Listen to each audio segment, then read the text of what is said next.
तो बच्चों आप सभी का एक बार फिर से हमारे YouTube चैनल पे बहुत बहुत स्वागत है।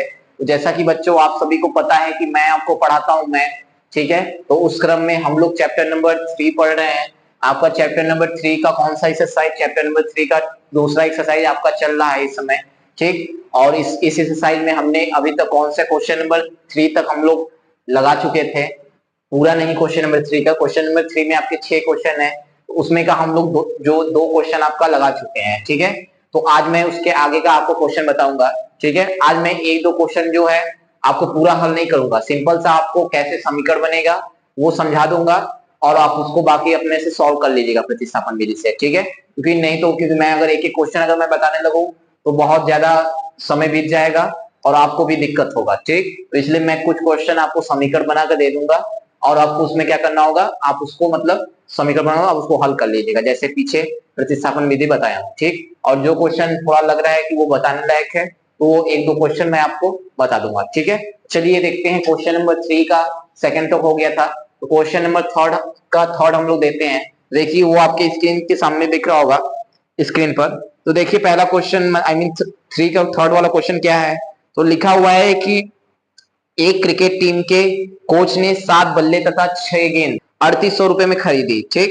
यानी कोई एक क्रिकेट टीम के कोच थे, उन्होंने 7 बल्ला तथा 6 गेंद कितने रुपए में खरीदे, 3800 रुपए में खरीदे, ठीक ठीक। फिर बाद में उन्होंने क्या किया, इसके बाद एक दिन और आया और उस दिन उन्होंने क्या किया, 3 बल्ला तथा 5 गेंद कितने रुपए में खरीदे, 1750 रुपए में खरीदे, ठीक। तो बोल रहा है प्रत्येक बल्ले और प्रत्येक गेंद का क्या करिए, मूल्य निकालिए, ठीक है। यानी समझिए, यानी कोई क्या है आपका, कोई एक कोच है, क्रिकेट टीम का कोई कोच है, वो क्या करता है, पहले दिन जाता है 7 बल्ले और 6 गेंद कितने में खरीदता है, 3800 रुपए मतलब खरीदता है। तो सबसे पहले देखिए करेगा क्या इसमें, आप मान लीजिएगा, माना, मैं पूरा लिखूंगा नहीं, बस शॉर्टकट में लिख दे रहा हूँ, आप समझकर जैसे बताया था पीछे वैसे लीजिए आप।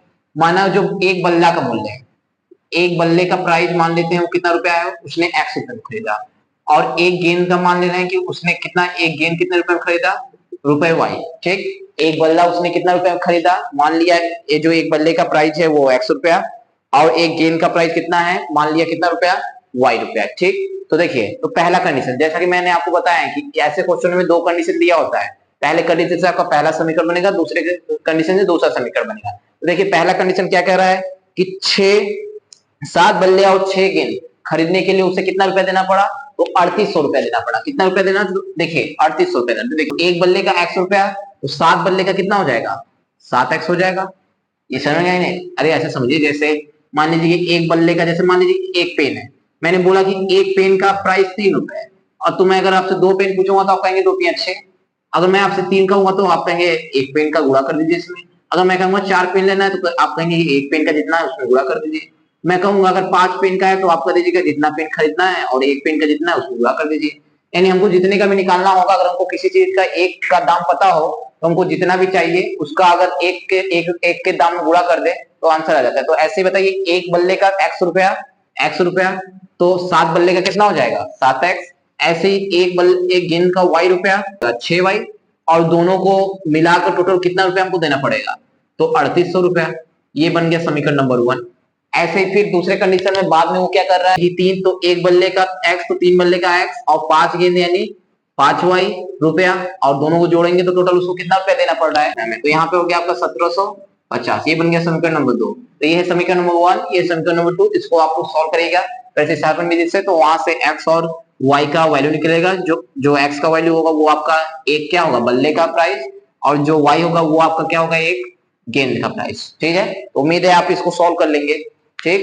चलिए बढ़ते हैं नेक्स्ट क्वेश्चन की तरफ, क्योंकि आप इसको आगे हल कर लेगा, पूरा मैं इसको बताऊंगा नहीं, ठीक है। तो बच्चों हम लोग देखते हैं क्वेश्चन नंबर 3 का जो आपका 5वां क्वेश्चन है उसको देखते हैं, ठीक है।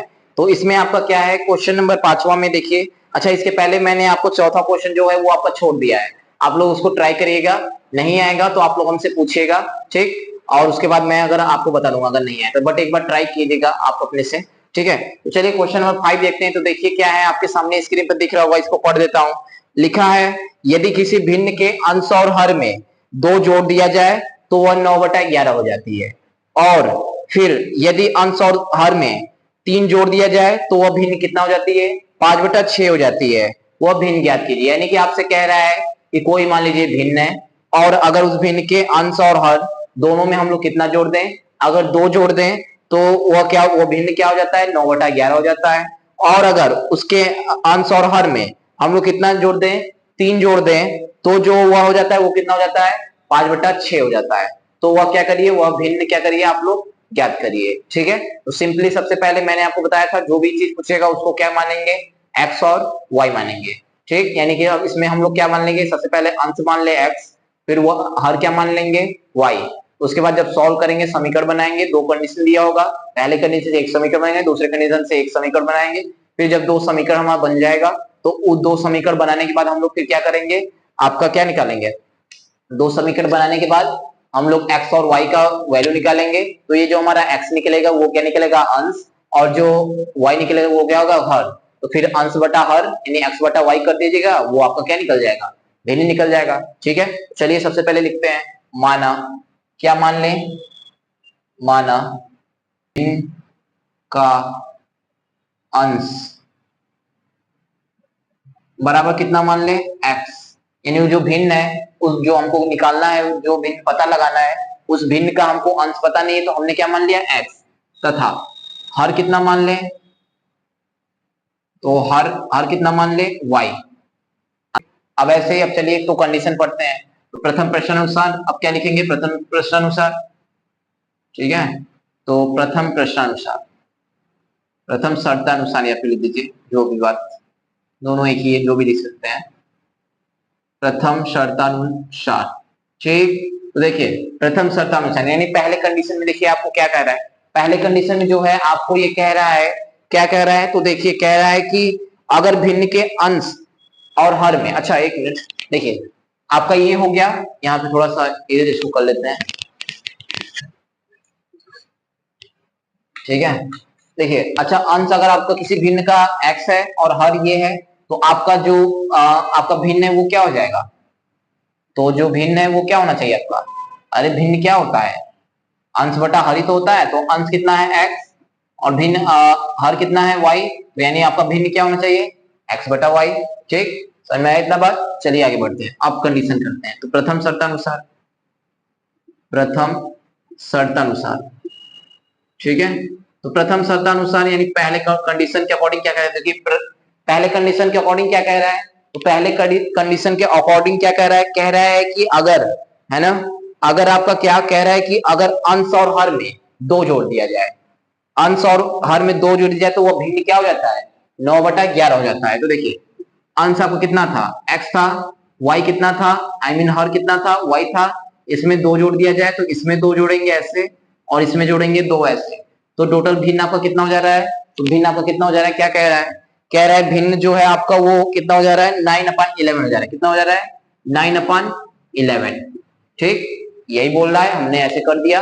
अब यहाँ से थोड़ा सा इसको सॉल्व करिए, ये जाएगा इधर क्रॉस मल्टीप्लाई हो जाएगा, x+2, ये जाएगा उधर 9y+2। ठीक, अब ऐसे थोड़ा सॉल्व करिए, 11 का गुणा x में करेंगे तो 11x, 11 का गुणा 2 में करेंगे तो 11 दूनी 22, 9 का गुणा y में करेंगे तो 9y, 9 का गुणा 2 में करेंगे तो 9 दूनी के 18। अब 11x इसको इधर बुला लीजिए तो 9y, ये उधर जाएगा तो 18 - 22 यानी 11x - 9y इक्वल टू कितना हो जाएगा आपका, हो जाएगा -4। समीकरण नंबर 1 आया इतना समझ में। अब ऐसे ही अब हम लोग क्या करेंगे, इतना हो गया, अब ऐसे ही हम लोग द्वितीय शर्तानुसार, तो द्वितीय शर्तानुसार करिए, द्वितीय शर्तानुसार। ठीक, तो द्वितीय शर्तानुसार देखिए क्या हो जाएगा, अब देखिए क्या कर रहा है, सेकंड कंडीशन में आगे वाली लाइन पढ़िए, वो क्या कह रहा है, तो उसमें कह रहा है कि अगर, यानी अब अगर अंश में अब की बार कितना जोड़ दिया जाए, 3 जोड़ दिया जाए, है ना, अंश और हर दोनों में 3 जोड़ दिया जाए, तो जो भिन्न है आपका क्या हो जाता है, 5/6।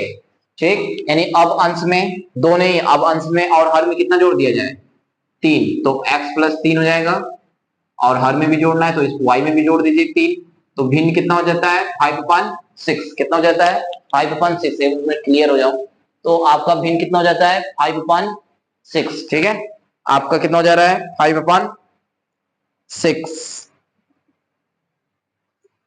कितना बार बोल चुके तो आपका ये हो जाएगा कितना 5। तो अब इसको भी थोड़ा वैसे सॉल्व किए जैसे इसको सॉल्व किए, तो ये इधर जाएगा तो 6x+3 क्रॉस मल्टीप्लाई हो जाएगा तिरछा गुणा, और ये इधर जाएगा तो 5 आपका y+3, ठीक है। अब इसको सॉल्व करिए तो ये 6x, 6 3 जा कितना 6 3 18, और ये कितना हो जाएगा आपका 5 y हो जाएगा प्लस कितना हो जाएगा 15, इधर आएगा तो ये माइनस में हो जाएगा ये वाला टर्म, तो 5y, और ये जाएगा उधर तो -18 हो जाएगा, 6x माइनस 5y, 18 में से 15 जाएगा 3, साइन बड़ा है माइनस वाला तो यहाँ पे -6, समीकरण नंबर क्या हो जाएगा 2। लेकिन इसको थोड़ा सा और अभी सॉल्व कर लेते हैं क्योंकि हमको प्रतिस्थापन विधि लगाना है। तो प्रतिस्थापन विधि हम लोग क्या करते हैं, प्रतिस्थापन विधि में हम लोग क्या करते हैं कि एक जो चर होता है उसको एक साइड छोड़ देते हैं, और बाकी जो दूसरा चर होता है और जो सारे नंबर होते हैं उसको उधर भेज देते हैं, फिर जो भी वैल्यू निकलता है उस वैल्यू को हम लोग क्या करते हैं समीकरण नंबर 2 में रख देते हैं। इसलिए इसको थोड़ा सा और सॉल्व करते हैं। देखिए ये -5y है उसको उधर भेज दे रहे हैं, तो -3 प्लस ये इधर जाएगा, ये वाला टर्म उधर जाएगा तो +5y हो जाएगा।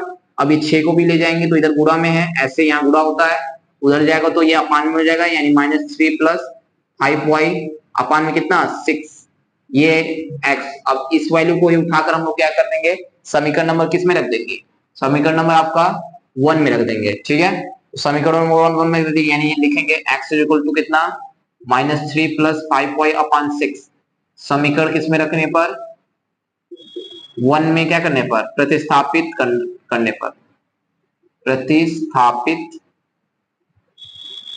करने पर, ठीक। तो चलिए प्रतिस्थापित करते हैं।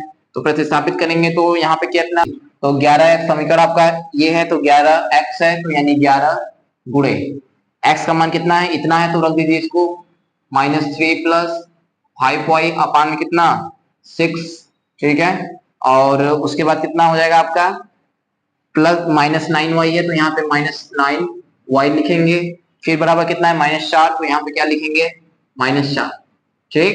अब इसके बाद थोड़ा सा सॉल्व करिए इसको, तो इसको सॉल्व करेंगे तो कितना हो जाएगा आपका, इसको सॉल्व करिए तो ये हो जाएगा 11 3 कितना -33 प्लस कितना 55y, और ये दोनों का गुणा हो जाएगा इससे भी, और नीचे 6 -9y इक्वल टू कितना -4, इसके नीचे 1 लगा सकते हैं, लगा दीजिए। इसका एलसीएम चलिए लेते हैं, तो एलसीएम लेंगे तो कितना आ जाएगा 6 आ जाएगा, ठीक। 6 को 6 से काटिए, एक बार में कटेगा, और एक का गुणा फिर जो भी ऊपर होगा उससे करिए, तो यानी वही आएगा -33 प्लस 55y, 6 को 1 के पास काटेंगे तो 6 बार में, और 6 9 कितना -54y, ठीक, और बराबर इधर कितना -4, ठीक। अब इसको सॉल्व करिए थोड़ा, -33 55 में से 54y जाएगा तो कितना बचेगा 1y, यानी केवल y अपान में 6 इक्वल टू -4, ये 6 उधर जाएगा तो गुणा हो जाएगा -33, और प्लस y बराबर कितना हो जाएगा उधर जाएगा तो 6 चौके -24, ठीक। अब इसको उधर भेज दीजिए -33 को, तो -24 प्लस 33 हो जाएगा, ये -33 उधर जाएगा तो प्लस 33, तो आप 33 में से 24 घटाइए तो कितना आ जाएगा आपका, आएगा ऐसा कि 9 आ जाएगा, ठीक। ये कितना आ जाएगा आपका 9, तो यहाँ से वो y का वैल्यू 9 निकल गया। अब ऐसे x का वैल्यू निकालिए, तो x का वैल्यू निकालिए किसी में रख दीजिए, इसमें रख दे रहे हैं, यानी y इक्वल टू 9, इसको मान लीजिए समीकरण नंबर ये थर्ड है, तो y इक्वल टू 9 समीकरण किस में रखने पर थर्ड में रखने पर, ठीक है। चलिए रखिए, तो इसमें देखिए x बराबर -3 प्लस 5 गुणे y का वैल्यू कितना 9, तो यहाँ पे क्या रख देंगे 9 अपान में कितना 6, ठीक। x बराबर, इसको सॉल्व करिए तो -3 5 9 कितना 45 अपान में कितना 6, ठीक है। और x बराबर कितना हो जाएगा या फिर एक लाइन यहाँ लिख दे रहा हूँ, अब ये कितना हो जाएगा 45 में से 3 जाएगा कितना बचेगा 42 बचेगा, ठीक। अपान में कितना 6, इसको काट दीजिए कितना हो जाएगा 7, यानी कि ये आपका आ जाएगा एक तरह से, x को काटेंगे तो x का वैल्यू कितना आ जाएगा 7 आ जाएगा, ठीक है। समझ में आया इतना बात, यानी कि हमने क्या किया y का वैल्यू कितना निकाला, इसके पहले कितना निकाला था y का वैल्यू 9 और x का वैल्यू कितना 7, तो अतः और हमने ये x माना क्या था, हमने x क्या माना था अंश, और y क्या माना था वो क्या था हमारा हर, अतः अतः यहाँ पे जगह मान लीजिए है नहीं, यहाँ पे मान लीजिए ऊपर ही मैं थोड़ा बहुत कहाँ लिख दूं, इधर ही चलिए लिख दे रहा हूँ, थोड़ा सा इधर ही समझ लीजिए। यहाँ पे लास्ट लाइन आप लिख लीजिएगा, अतः अतः अंश, ठीक, अंश बराबर मतलब अंश नहीं सॉरी, भिन्न बराबर, जो हमारा भिन्न है वो भिन्न क्या हो जाएगा, तो भिन्न का मतलब क्या, अंश बटा हर। तो अंश कितना है, एक्स का वैल्यू कितना निकला है 7 बटा हर, हर यानी कितना निकला है, तो आपको क्या निकला है 9। यही हमारा क्या आ जाएगा, आंसर आ जाएगा। समझ में आया? एक मिनट के लिए चलिए फिर समझा दे रहा हूँ। देखिए सबसे पहले हमको बोल रहा था कि कोई हमारा भिन्न है, ठीक, और उस भिन्न में हमको करना क्या था कि मतलब बोल रहा था कि अगर भिन्न में जो है दो जोड़ दिया जाए, तो दो जोड़ अंश और हर में दो जोड़ दिया जाए, तो जो भिन्न होता है वो 9 बटा क्या हो जाता है 11। तो हमने क्या किया, मान लिया कि उसका अंश x है, हर कितना है y है, ठीक। उसके बाद हमने क्या किया, दो जोड़ देता है, तो जब दो जोड़ देता है तो यानी ये है अंश, इसमें भी जोड़ दिया, इसमें जोड़, तो भिन्न किसके बराबर हो जाता है 9 बटा 11। तो ये हमारा ऐसे लिख दिए। अब इसको थोड़ा सा सॉल्व करेंगे, तो इधर उधर सॉल्व करेंगे, इसमें गुणा करेंगे, तो ये आ जाएगा समीकरण नंबर 1। ऐसे सेकंड कंडीशन में करा था कि अगर तीन अंश और हर में जोड़ दिया जाए तो कितना भिन्न हो जाता है 5/6। इसको इधर गुणा करेंगे, इसको इधर गुणा करेंगे, सॉल्व करेंगे, तो आपका समीकरण नंबर कौन सा आ जाएगा, ये आ जाएगा आपका सेकंड, ये आ जाएगा सेकंड, ठीक है, या फिर थर्ड। तो इसको सॉल्व करेंगे, इसी को सेकंड बना दीजिए फिर, तो सेकंड हो जाएगा आपका। अब इसको सॉल्व करेंगे तो प्रतिस्थापन विधि के लिए इसको क्या करेंगे हम लोग, अब इस वैल्यू को समीकरण नंबर 1 में रखेंगे। तो हमने समीकरण नंबर 1 में रखा और सॉल्व किया, तो यहाँ से हमारा किसका मान निकल गया, y का मान निकल गया। अब जब y का मान निकल गया तो x का कैसे निकालेंगे, y का वैल्यू किसी समीकरण में रख देंगे, वहां से x का वैल्यू निकले, तो हमने इस वाले समीकरण में y का वैल्यू रख दिया और उसको सॉल्व किया, तो x का वैल्यू कितना आ गया 7। और ये x हमने क्या माना था, अंश माना था, और y क्या माना था, हर माना था। तो ये आपका क्या आ जाएगा आंसर, भिन्न यानी होता है अंश बटा हर, तो यानी 7/9। ठीक है, समझ में आया आपको, उम्मीद है समझेगा। स्क्रीनशॉट आप इसका ले लीजिए।